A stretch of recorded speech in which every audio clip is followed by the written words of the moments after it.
Hello and welcome to Sales Secrets from the Top 1%, where the world's best sales experts share their secrets to sales success. And I am humbled, grateful, thankful to have with me today, Mr. King of Sales, Mr. Jeffery Gitomer, 16-time sales author, the creator of the Sales Bible, and the newest book, Get Shit Done. And I love the tagline here. What is it? The ultimate guide to productivity, procrastination, and profitability.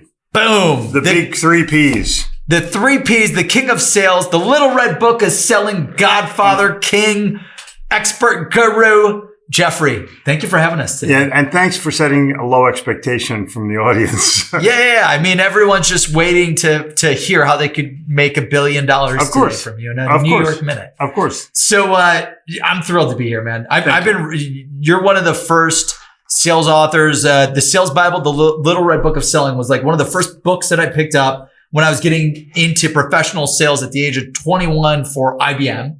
I remember like going to Kinko's and Borders. Yep, Borders. Borders, because you had the book deal there. Yep. And Barnes & Noble, and picking up the Little Red Book of Selling. And it was actually my best friend had it at the age of 14. He was reading it. I'm like, dude, what is that? Why are you reading? We're going on spring vacation. This guy's my buddy, Eric Coral, shout out.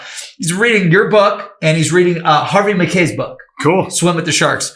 And I remember picking it up, reading it, and I was like, damn, I gotta learn more about selling. Cool. So the audience is dying to learn everything that you've learned throughout your sales. Let me give you the Vulcan mind meld. Yeah. Just all your top IP, your top sales secrets in 30 minutes or less. No. So the audience is dying to know, what is your top sales secret to sales success? But before that, they want to know, like, where'd you come from and what are the top secrets that you learned that helped you level up through your career? These epiphanies, these big things that changed the game for you. We call them game changers. Mm-hmm. You've been through a lot, man. Yeah. Like entrepreneur, sales author, sales expert, consultant, coach, creator. Success and failure. Yeah, a lot. But here's the deal. I grew up in Atlantic City, New Jersey, moved to Haddonfield, New Jersey, moved to Cherry Hill, New Jersey, moved to Philadelphia, Pennsylvania. And that's where you get genuine comeuppance, because no one waits for you. No one, if you fall down, you pick your own ass up. Yeah, no one's there to pick you up. No. You don't do you get a trophy for fourth place? You don't get participation medals for anything. You get second prize in sales would be first loser. Yeah. And you get Jack. And for those of you not from Philly, Jack is half of a word. So the challenge for you is, what are you going to do to be able to prove yourself to yourself? And people ask me all the time, what's the secret? What's the secret? Okay, so let me go back. I have many mentors in my life that were so nice to me.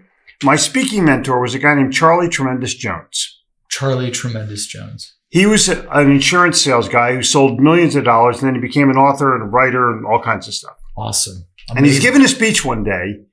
And he goes, I'm going to give you the secret of selling. Okay. Everyone wants to know the secret. And he like build it up for like 5 minutes. And you go, you ready for it? Yeah, here it comes. You need to know because you're not very good. And he like the whole thing. And he go, nothing works. Nothing works. No. And what he meant was nothing works all the time. Like you can have a way to get through to a decision maker if you're selling blinds or you're selling rugs or you're selling janitorial supplies, but it's a whole different way if you're selling health insurance or medical devices or whatever you're selling. There's a way to get through to some of the people. Mm-hmm. Then you have to modify that. If you're not speaking to a CEO, if you're speaking to a CIO, if you're speaking to an office manager, whoever you're speaking to, there's a way. And you have to uncover that way for yourself by failing. The more you fail, the more you got a shot at succeeding. Got it. But you have to be determined in order to do it. You can't quit after the first no. I mean, you think about what you did when you were a 4-year-old kid in the aisle of a grocery store with your mother and you wanted a candy bar. Yep. Did you take the first no? Never. Like, dude, you were willing to take corporal punishment to get that candy bar. Willing to get your ass kicked to get the Snickers or the M&Ms. Boom. And so you have to look at somewhere between the aisle of the grocery store and getting your business cards printed, you lost a little bit of that tenacity. Yeah, the mojo. Okay, so you have to get that back. That's number one. Nothing works all the time. You have to be persistent. And you learned that from this insurance sales experts, Charlie Tremendous. Yeah, because insurance is the hardest sale. Yeah. No one wants it. Everyone needs it. And 74% of the people that have it have the wrong stuff. Yeah, there we go. Got it? Okay. Now, the challenge for any salesperson, and for me, it's, I think I shared with you, I met a kid for lunch and he wanted some speaking advice. Oh, yeah. And he said, where's the money in speaking? I said, I don't really know where the money is in speaking. I just do what I love and the money shows up. Yeah. He goes, I'm still trying he goes, yeah, but where's the money? I'm like, dude, smack, go away from me. If you do not love what you do, anything I tell you is wasted air, because you're never going to prove that your capability is there if your passion is lacking. And if you love it, it's going to transfer to the other person. They're going to feel it. Now, think about this. Have I just really told a secret? No, it's obvious. Like, dude, how can you do something you don't love? You go to work, you fucking hate it. You go home, you slam doors, you drink beers. I heard that 74% of the U.S. 74% of the people do not like, they hate their job. What they do. Or their boss, or their product, or their customers. But the object of the game is to start out doing something that you love, not start out doing something because you're going to make a lot of money. Because you never make a lot of money. Never. Ever. Now, look at what you do. Look at what I do. Mm-hmm. We love what we do. Love it every day. Exactly. Wake up in the morning, boom. Yeah. I get to do this. Okay. If you're a salesperson and you're looking for a secret, the secret is start with loving what you do. If you don't love it, it's never going to happen. Get out of it. Go then do something that you love. Jeffrey, how do I know I'm going to do this? You pick a topic that you love or that you're passionate about and think about, would I work at this place for free? Oh, I love that. And if you would work at this place for free, then go do it for money. Yeah. Figure out a way. Maybe start your own thing for money. You did. I worked on Seamless for a year and a half, no salary, after I was making over $1 million a year.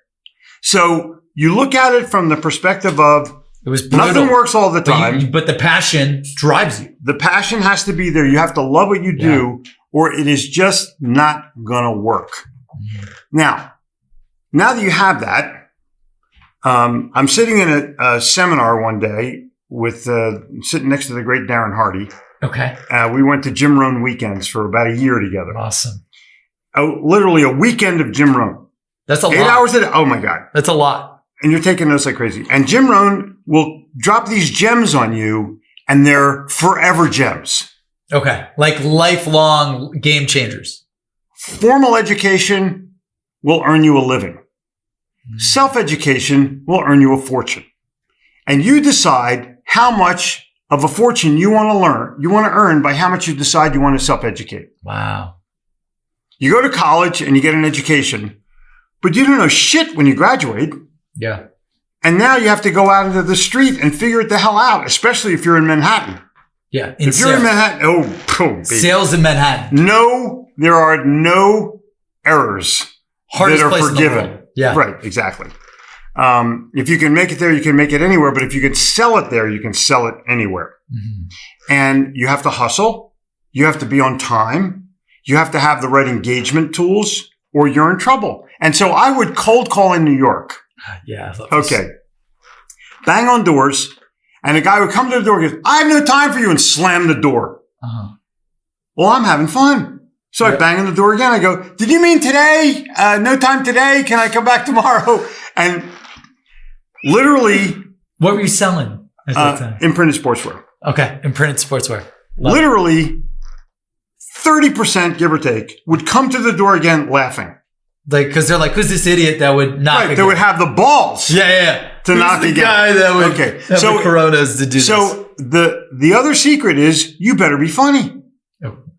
If you're not funny, you're not going to make any money. How do you get funny? Because like hanging out with you for the past 48 hours, like you're a funny guy. Yeah. You drop some crazy shit that's pretty funny. But where do you come? Like, is it just being a writer? Wait a second. No, I studied humor. Okay. Oh. And I have friends that are funny as hell. Got it.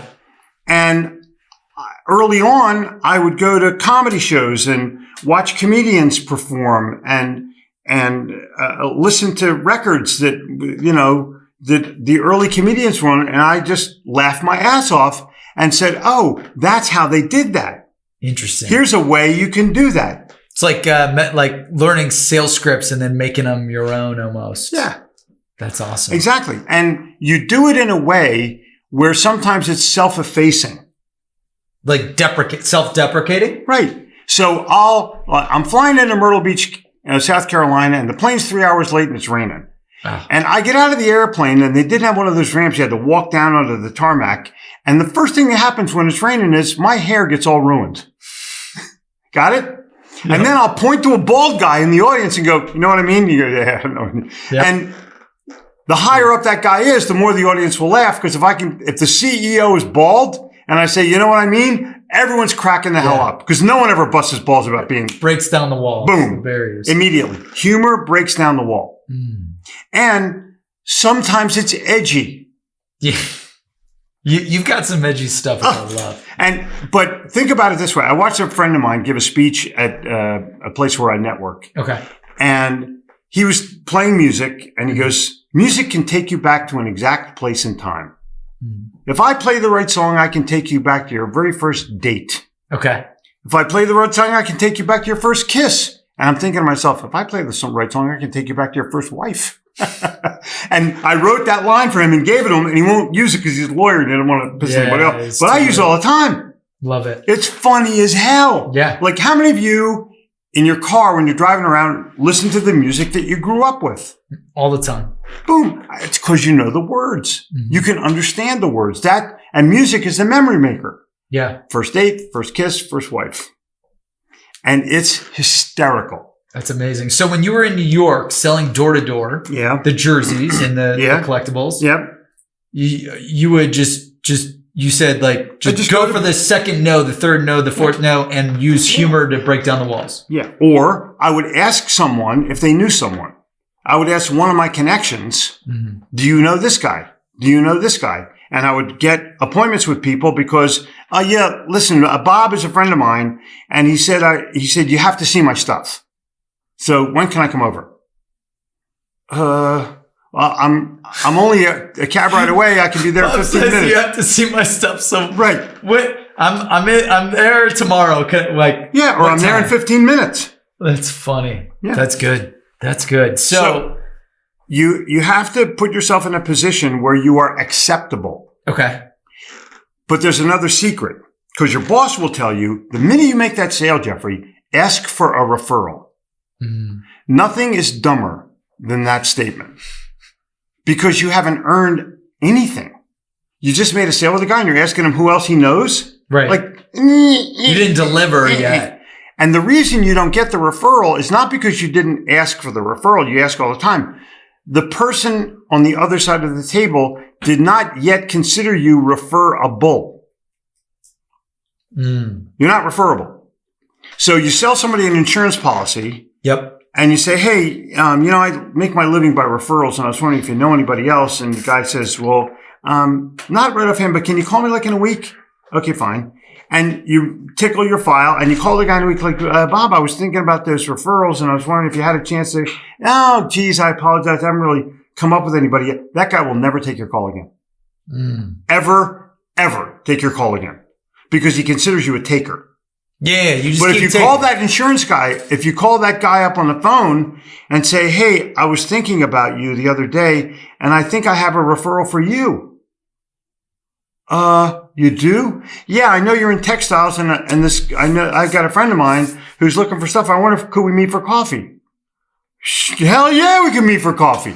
Boom. So if you give a referral, that's the best way to get a referral. If you give to get. Bingo. The secret. Yeah. Another secret. It's not that difficult. There's nothing here. I'm not talking about nuclear physics. Stuff. Right. It's not, but it's rocket fuel. Yeah. It's the premium in the jet. And if you put the rocket fuel into the process, you're going to win. I love that. Give to get. Any more tips that I have to give you, I'm going to have to charge. Yep. Hey, so one of the tips that I love that you shared with me was the beanbag story. So, in the late 60s, And I can tell you the whole story because I thought this was epic. This is so cool. Like, yeah, go for it. So I want to hear. Let me give you the backstory. We're in Long Beach Island, New Jersey, and the furniture truck is unloading, and I'm looking to buy some furniture for my den. And out of the truck comes these two big beanbag chairs. Like massive beanbags. Yeah. And I say to the guy, what are these? He said, oh, they're the newest thing. They're beanbags. And they're $150 a piece. Which back then was like 500, 1,000, right? Yeah. So I sit down in the chair. My wife sits down in the chair and I go, we're buying them right now. So I bring my friends over to my house, like dudes. And it was the era of inhaling. I'll just say it that way. So I bring my buddies over and they love the thing. I go, how many do you want? They said, what do you mean? I said, I'm going to start selling. Wow. How many do you want? One guy bought one guy bought three, okay, so I now have about 25 orders. Of a product that you aren't even licensed to sell. Right. You're like, I got 25 orders. So I call the manufacturer, because from the tag, the do not remove this tag, I call the manufacturer and I say, I'd like to buy 100 beanbags. And the guy says, are you a furniture store? And I said, no. He said, well, we only sell to furniture stores. I said, hold on a second, pal. I was just at a furniture store where they bought two. And I bought them both. They're now out of beanbags. They have no more beanbags. I want to buy 100. And you won't do it. And he said, I'm sorry, but we only sell to furniture stores. And I said, can you do me a favor? Can you put the phone like close to your ear? He goes, sure. I said, fuck you. I'll make them myself. And hung up the phone. No. I took the beanbags, cut them apart. Yes. Made the pattern. Oh my God. Put an ad in the paper for seamstresses to work at home. Wow. This was like probably the first work at home job. I got 200 phone calls in the first hour that the thing ran. I selected 5 people at random. And they worked for me the entire time the company was alive. Why did you do it random? Because I didn't know who the hell was who. Got it. Like, didn't matter. You just like. I said, I'm going to drop material off. Yeah. La-di-da. Okay, so that was the short story of how the business got started. That's crazy. So these guys just wouldn't sell you hundreds. So you're like, fuck it, I'll do it myself. Right. Done. Right. How hard is that? How'd you learn to get the material, to get the stuff? I grew up in business. Yeah, you grew up in... My dad was a manufacturer. I knew how he sourced things. All I had to do was buy the fur and the lining and the zippers and sew it together and get the beans and fill it up and boom, I'm done. Done. And put it in a bag or a box. Done. Okay. So you hired the 5 people. Yeah. So now we're making beanbags. So now I realized, wait, I better sell them. I collected all my friends' money. What did your wife say when you're like, yeah, those 2 beanbags I bought? We're now going to sell like 100 of them. She was in 100%. She loved it. Yeah. So I go to New York City where you have to go. I lived in Philly, but I would take a beanbag on the fucking bus to New York City. And this wasn't, they didn't have Amtrak back then? No. Well, you took a bus from where I was. Yeah, they had Amtrak. How long was the trip? 2 hours. So you'd be carrying a beanbag for 2 hours? No, in the seat. I put it in the seat next to me. I was hoping nobody would show up. Oh my God. So I go to Bloomingdales. Got it. Because and you thought that New York would just be a bigger market to sell. Way better. Yeah. And I walk into the store and I go, where's the furniture buyer? Mm-hmm. And they tell me, and I go to the guy's place and I bang on the door and come in. And I bring my beanbag in. Yep. And I lay it down on the floor and I said, hey, have you ever sat in one of these? He said, no. I said, why don't you sit in one? And he says, okay. And he comes over and sits and he goes, wow, this is really cool. I said, here's my order form. Fill it out. Yeah. You're like, how many do you need? How many do you need? Exactly. And that's basically how the business was built. That was like show, don't tell almost. Exactly. Like, boom. Yeah. Hey, what do I have to say? Hey, have you ever sat in one of these? That was like that's the opening question. That was the elevator pitch or opener. Tell me what you know about beanbags was not the opener. Yeah. Like, have you ever seen a beanbag before? Yeah, like, no. So who's in charge of beanbags? Exactly. Who's in charge of furniture buying? I need to talk to the furniture buyer. No, I just bang on his door. And you literally walked in with to Bloomingdales. Over your shoulder. Throw it down, and you're like, hey, Johnny. Yeah, sit down in this. Then I found out that some department stores are harder to get into than others. So I would find out where the like guy they wouldn't was. let you in the front door. Right. Because Unbelievable. it's like reverse stealing. So I'd find out where the freight elevator was. Okay. And they would let you because they think they're delivering something. Yep. So I'd say, I need the floor where the furniture buyer is. And they go, oh, it's Bob Smith and 221. And I'd go there and I'd bang on the guy's door and he would go, how'd you get in here? I said, well, doesn't everyone take the freight elevator? Just like that. Boom. Yeah. Drop that. And I was making sales left and right. And that was in Manhattan. That's almost using a comedy too. Yeah. Oh, like that was using, doesn't totally. everyone always take the freight elevator? Right. Oh. And people would be engaged and people would be relaxed and people would buy. So what would you do? If they're engaged and they're relaxed? Freight elevator. Yeah. Like, doesn't everyone take the freight elevator? elevator? And then they're like, freight elevator, like no. everybody. And then like, do you just throw it down and you're like, hey, Bob, Yeah, purchasing you got to see this. Yeah, you got to see this. Have you ever seen that? Wow. And you were saying they got to be engaged. Yeah, they have to be engaged and they have to be willing. Mm. And humor relaxes people. Yeah. And and in New York, people are pretty uptight. So if I I relax people, they'll say, all right, come in. That was the whole deal. You have to relax them or you can't get in the door. Because they're already the smartest people in the world. They know everything. New Yorkers Every know New everything. Yorker knows everything. And they have a brother-in-law in the business and they have every angle. Smartest. Pardon my French, every hack on the planet with the disgusting word. Hack is dumber than pain. But they're close. Find the pain. Like, really? Why do you want to find my pain? Is none of your business. Yeah, but I know if I find the pain. No. Why don't you find the pleasure? Don't find the pain. Find the pleasure. Because if you both like the same kind of movies or the same kind of football team or you went to the same college or you drive the same kind of car, you have a kid in the T-ball league together, you're going to make a friend. Mm-hmm. Hello?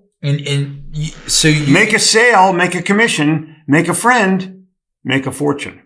Make a friend, make a fortune. That's another secret. Exactly. So you figured out this strategy. But wait a minute. What are you doing here? What do you mean? How'd you get to Charlotte?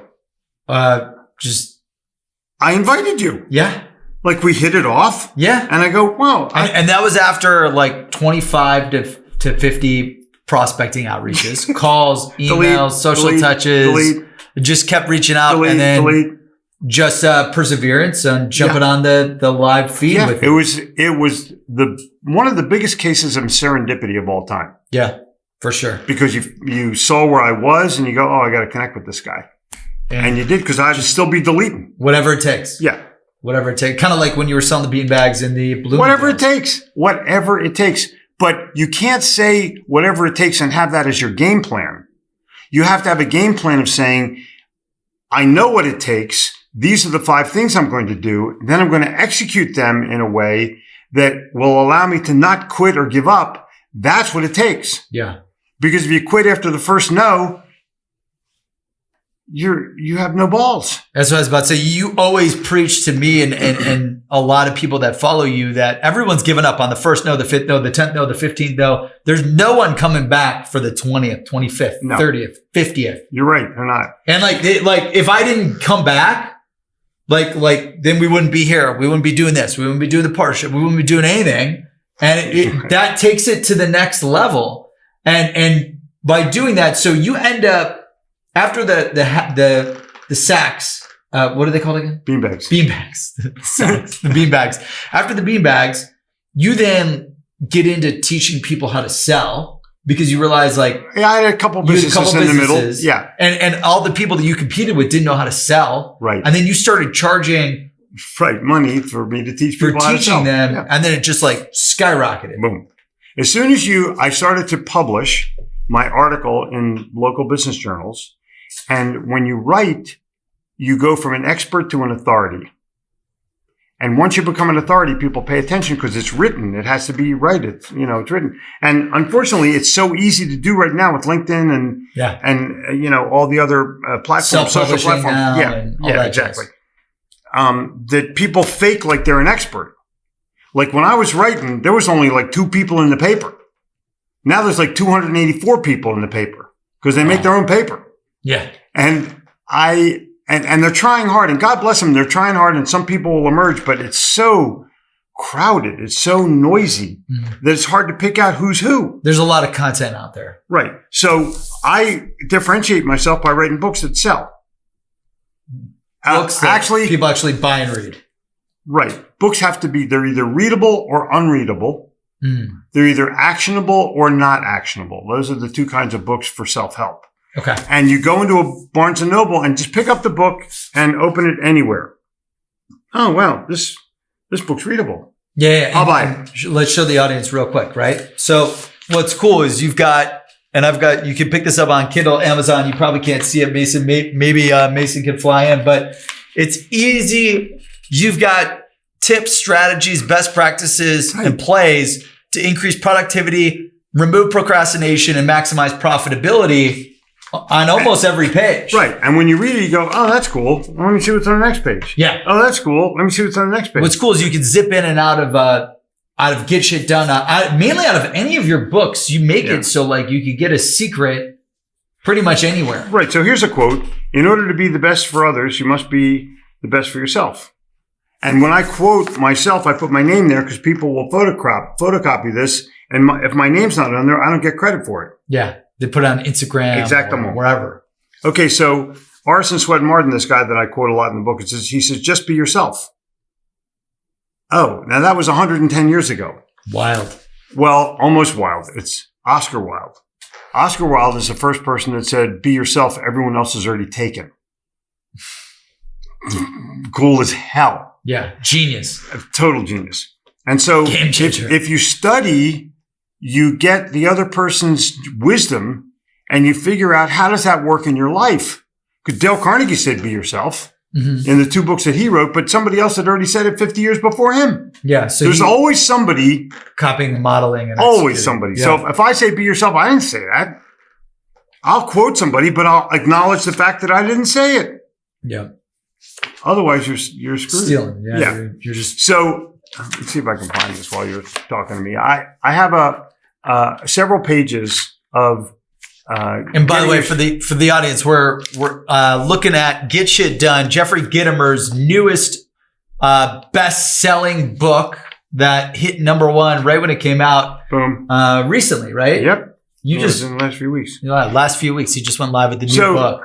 Right. The challenge that anybody has. This is an example. This is 2 pages on your shit use of time. What do you do that distracts you? Because today, distractions are so prevalent. Everywhere. Your phone dings more than it rings. My iWatch goes off every second. Right. Why? Just turn it off. Yeah, I got all these notifications. Okay. I gotta kill them. So it's too many alerts, irrelevant people, phone calls and texts you can avoid, meetings, drinking to dull your life, TV, Netflix, Hulu. Okay, these are things. So that's your shit use of time. And my quote at the end is, if you want to get shit done, first, you have to get your shit together. If you want to get shit done, you first have to get your shit together. Isn't that cool? Yeah, I love that. So that's the philosophy, and it's simple. And even though it's guttural, which it is, if you can't take guttural, get out of sales. Like and I would walk into sales calls in New York City, and a guy would say, who the fuck are you? They'd be like, get the fuck out. And that's how you learn how to get to the point in 5 seconds. Yeah. And how to use humor and how to show, don't tell, and all of this jazz. Yeah. I was outside. It was cold. I was lost. And I decided I would stop in your office and see if you had any hot chocolate. I don't know what I would say to that. Right, exactly. I'd be like, if there's hesitancy, I would go, I prefer the Swiss Miss kind. I don't know. Do you have the ones with the marshmallows? Right, exactly. Unbelievable. That's amazing. Okay. Yeah, and one of the things that I love that you told me, and I don't know if this is a secret or not, but you had mentioned like with maximizing sales productivity, and this is a sales secret. You'd mentioned if it doesn't double your income or double the impact on the audience, don't do it. Right. You're watching a stupid ass television show about Lost or something where there's people just didn't use GPS. I don't know what the deal is. Yeah. But why are you watching that? Why are you spending 2 hours or an hour watching television when you could invest your time, spend versus invest of time, and read a book or write a tweet. Well, I don't do that Twitter. Like, are you fucking kidding me? You don't do Twitter? Like, how could you not? It's like 300 million people are on it. Give it a shot. Right. Give it. It's not going to make your house fall down. It's not going to catch on fire. Just give it a shot. Yeah. Well, I don't have any followers. Well, I have a book on retweetables. It's an ebook. It's free. You can go to my website and find it. And the first 2 pages are how to tweet. It's awesome. It's like so simple. You send an email out to all of your customers on your list and say, I'm going to start on Twitter. These are 5 things I'm going to tweet. If you'd like to follow me, click here. Boom, done. And you'll have 100 followers in the first hour. Yeah, it's incredible. But people go, they don't want to put in the work? Don't tell me what you can't do. Tell me what you can do, and then go do that. You know, you go to a hotel, and they go, and it's 10 o'clock in the morning. Mm-hmm. And they go, we were full last night. Check-in time is at 3 o'clock. Yep. Like, seriously? Your check-in time is 3 o'clock. My check-in time is now. Yeah. I'm here now. Bingo. I need to hang up my clothes. So go in the back there, get your mommy or your daddy, and you tell them that there's a customer out here. He's looking for 2 things. He's looking for help. He's looking for friendly, and he perceives you as neither. So somebody goes in the back. What do they say? There's an asshole out here. But I get a room. Dickhead out. No, I get a room. Yeah. That's wild. So from running your own companies to then teaching people how to sell, you know, you've written 16 top sales books in the world. I'm a writer. I'm a writer. But you were a salesperson, then became a writer, yeah? Right. That's the only way to do it. If you don't have firsthand experience, what the hell are you doing? Reading a book somewhere and doing research and quoting somebody else? Yeah. I don't quote other people unless I acknowledge them. You just write about your experience. I quote myself. Yeah. That's what I do. I love that. Once you start doing that, it becomes a way of life, not simply something that you do. Like writing is a way of life for me. You've seen on my wall how I write, how I position the book. It's incredible. It is incredible. So much work, sweat, energy. Right. But you're doing it daily, every day. Right. So I don't make money as a result of that. I earn money as a result of that. And there's a big difference. What's the difference for the audience? Making money is something that you think you do. Okay. Like I just made a sales and I made a commission of $1,000. No, dude, you earned it. If you don't think you earned it, you're in the wrong job. Right. It's plain and simple. You prospected pitch. How'd I get that? How'd I get that check for $11,000? I fucking earned it. That's how I got it. Love that. Yeah, it doesn't just show up. And what were some of the, one of the top secrets that you've experienced that helped you level up, being a 16-time sales author, like prospecting, pitching all these Fortune 500, Fortune 1000 companies, because your client roster is like the mega brands. Yeah, it's good.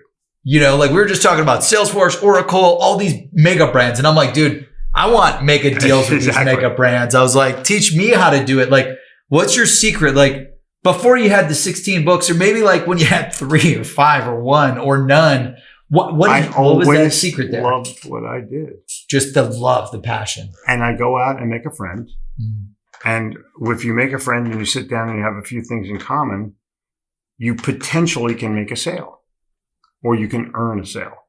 But if you're going out and pitching somebody on something, it's going to sound like a pitch. You have to do it in a way where it's conversational, not pitch. Like sales pitch. Like really, what is that about? The slide deck, the PowerPoints, I got my slides. Yeah. And listen, I use slides. Yeah. But you wouldn't know how I use slides. I use slides to reinforce my message, not create my message. I'm the messenger.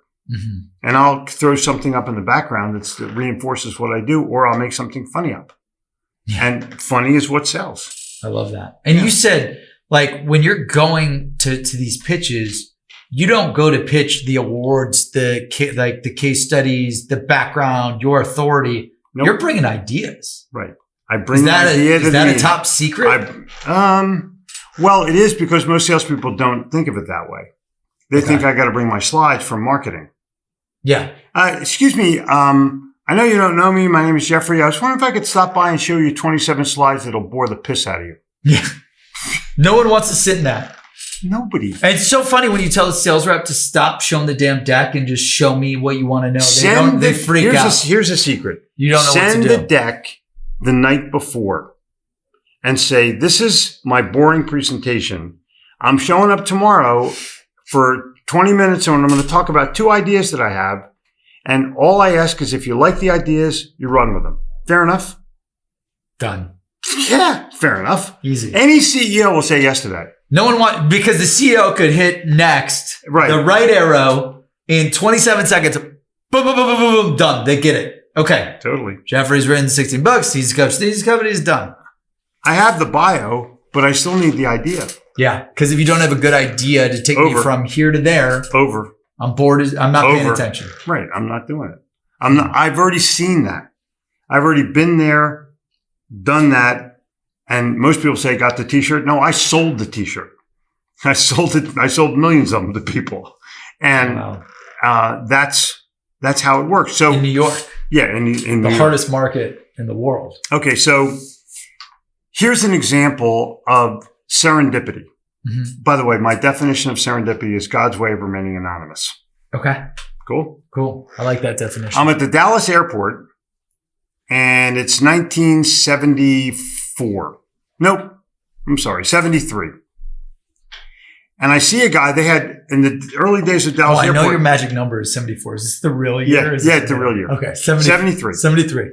And I see a guy fighting for change out of the machine because at the Dallas airport, it was really famous. You put $1 in, they gave you 95 cents back. That was like seriously? Okay, so this guy's fighting with his credit card or something, but I recognize him from the trade show that I was just at. Mm. Okay. So I walk over to him. I said, hey, you don't know me, but I know you're at the trade show. What's up? He goes, fucking machine. They my credit card. I said, what do you need? He said, I need like $100 to get home. I said, here, just send it to me later. Give him $100. Wow. I get a check for $100 the next day on FedEx. And then a week later, I get a call. Hi, I'm the guy you gave $100 to. I just bought the license for the Olympics for 1984. We're going to manufacture all the shirts. You print, don't you? I go, yeah. He said, would you like the contract to print all the shirts? I go, sure. That's serendipity. That's wild. 1.6 million shirts were printed as a result of me giving $100 to basically a stranger on a gamble. That's wild. So I give value first. I help other people. Those are 2 of my philosophies. And that's all I did. That's all I did. I gave value first and I helped the other guy. Yeah. Now I had no expectation whatsoever other than I hoped I got my $100 back. But the guy was just pretty nice and he seemed like he was, upstanding guy. And he's in my industry. Why not? Yeah. I love that. It's the only way. Yeah, it's crazy. Most people go, well, what's in this for me? Yeah. No. It's not what's in this for me. It's how can I help? Because if you help enough people, they'll help you back or the world will help you back. Yeah. That happened to us 2 days ago. Someone that followed us posted on LinkedIn that they just moved to Arizona to start a new career from entrepreneurship. They got their laptop and camera stolen. Ooh. And I'm like, dude, I know this guy. He's got kids. He doesn't have a lot of money because he's starting this new thing out. Like, I've been there, broke, dead, like in the water. And I'm like, I literally just was like, on LinkedIn, I'm going to help you fundraise. I'm throwing in $100. Don't want anything. What's your PayPal? Community help out. Guy ends up raising thousands of dollars. And then 2 days later, posts this big video on LinkedIn thanking me for it. Cool. And told us that he raised all this money from the post, which was incredible. And it's like, I love that whole, of course, the give. Here's the deal. The guy felt good, but not as good as you felt. Right. See, random acts of kindness. I could use $100 to go out to dinner with Danielle, or I could help someone out that's in a dire situation, and that could that could save that guy's life. You can't do it for everybody. No, but you pick your shots. Take your shots. Yeah, can't do it for everybody. So, or else you'll be broke. Yeah. This story will be continued at our next episode of this. We're going to have the pancakes with Jeffery thing, or we're going to do something that will allow us to continue the story. So if you are a salesperson and you are looking for answers, then this might be the right place to find them. Yes. And so if you had to boil it down to one thing real quick. Love what you do or get out of it. Love what you do. Or get out of it. Or get out. Yeah. And just to remind the audience tuning in, How do they love what they do or get out? How did you pick something that you would do for free? I love that. That's great advice. Or just, think of the things you're interested in. Think of it. Maybe you're a big sports fan. Go sell tickets for a sports team. Go wholesale sporting supplies. Do something that's within the genre of what you do. Mm-hmm. And all of a sudden you're like, oh, wow, I love this. And if you love it, you'll get good at it, and then you'll grow exponentially as a result of loving what you do. Someone will see your passion, someone will see your expertise, and you'll get an offer. You'll get a deal to grow, just like you did. And then you keep going and going. Boom. And it's easy because you love what you do, and you would have done it for free anyways. It's simple. It's not easy. Simple. You got to work your ass off. Right. If you're not willing to work your ass off, get a job at Walmart, and you'll be secure. And your secret, love what you do or get out. And something that you kind of have taught me throughout the years is daily activity, consistency. And we can talk about that in our next episode. Audience, Jeffery Gitomer, 16-time sales author, expert, coach, consultant, mastermind guru, game changer, king of sales. Dad, granddad, husband. Where can the audience follow you, connect with you? It's real easy. Just go to Gitomer.com. Gitomer.com. Everything is there. Or go to Amazon and type in the word Gitomer and watch what pops up. Gitomer.com. Jeffery Gitomer, thank you so much for your top sales secrets. And audience, thank you for tuning in to Sales Secrets from the Top 1%, where the world's best sales experts share their secrets to sales success. You can follow us for more at secretsalesbook.com, secretsalesbook.com, and you can tune into the episode anywhere where there's a live broadcast on YouTube, Spotify, iTunes, you name it. We're everywhere. Just look up secretsalesbook.com. Cheers.